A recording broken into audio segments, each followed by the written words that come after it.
நான் இருக்கிற இடம் வந்து பார்த்தீங்கன்னா இது எந்த தாலுகாயா? இது வந்து திருவண்ணாமலை மாவட்டம். திருவண்ணாமலை மாவட்டம். ஆமாம். இருப்பிடம் வந்து மோகல்வாடி பக்கம். திருவண்ணாமலை மாவட்டம் மோகல்வாடி பக்கம். ஓஹோ.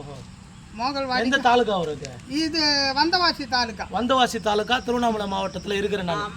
மோகல்வாடி என்ற ஒரு கிராமத்தில் இருக்கிறேன். இவங்க வந்து பல வருஷமா தொழுநோயினால் பாதிக்கப்பட்டவங்க. பல வருஷமா. எத்தனை வருஷமா இருக்கிறீங்க? 50 வருஷமா. இங்க நிறைய பேர் இருந்தாங்க. இப்போ ஒரே ஒரு குடும்பம் மட்டும் இருக்குது. ஐயாவுக்கு வந்து கைகள் பாதிக்கப்பட்டிருக்குது. ஐயாவுக்கு வந்து கால் சுத்தமா பாதிக்கப்பட்டிருக்கு. அம்மாவுடைய கைகளும் பாதிக்கப்பட்டது, கால்களும் பாதிக்கப்பட்டிருக்குது. கடந்த கொரோனா நாட்கள்ல இருந்து 5 வருஷமாக திருமதி பிரேமா அவர்களுடைய உதவினால 5 ஆண்டு காலங்களாக இவங்களுக்கு மாதந்தோறும் நம்ம உதவி செய்து வருவோம். இப்ப வந்து அவங்க வந்து உதவி நிப்பாட்டிட்டாங்கன்னா இவங்களுக்கு வருமானம் என்பது கிடையாது. இதுவரைக்கும் யாரும் இவங்களை தேடி வர்றது இல்லை. ஏன்னா அப்படிப்பட்ட சூழ்நிலை தான் இப்போ இங்கே நிலவி வருது. யாருமே உதவி செய்யல. இப்போ இவங்களுக்கு வந்து உதவி யாரால இப்போ தேவைப்படுதுன்னா பிரேமா சகோதரி மூலியமாக தான் உதவிகள் தேவைப்பட்டு கொண்டிருக்குது. தயவு செய்து நீங்களும் நிப்பாட்டிட்டீங்கன்னா இவங்களுடைய வயிற்றுக்கு சாப்பாடு இல்லை. எனவே தயவு செய்து நீங்க எங்களுக்கு உதவி செய்யுங்க. பிரேமாமா கூட எல்லாரும் உதவி செய்ய சொல்லுங்க.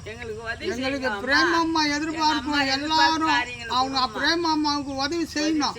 கருணை உள்ளம் கொண்டு ஏசப்பா அவங்க மனசுல பூந்து கருணை உள்ளம் கொண்டு ஆசீர்வதித்து எங்க பிரேமாமாவுக்கு எதிர்பார்க்கும் எல்லா நன்மைகளும் கிடைக்க வல்லமுள்ள தேவனிடம் நாங்க வேண்டுறோம்.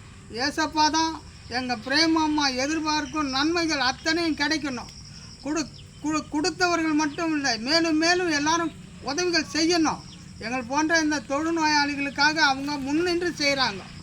அவங்க வந்து இந்த தமிழ்நாட்டில் அவங்க வேறு நாடு, நாங்கள் இருக்கிறோம் வேறு நாடு இருந்தாலும் இந்த தமிழ்நாட்டில் இந்த தொழுநோயாளிகளுக்காக அவங்க செய்யும் உதவிகள் ரொம்ப ரொம்ப பசி பட்டினி இல்லாமல் காப்பாற்றுறாங்க.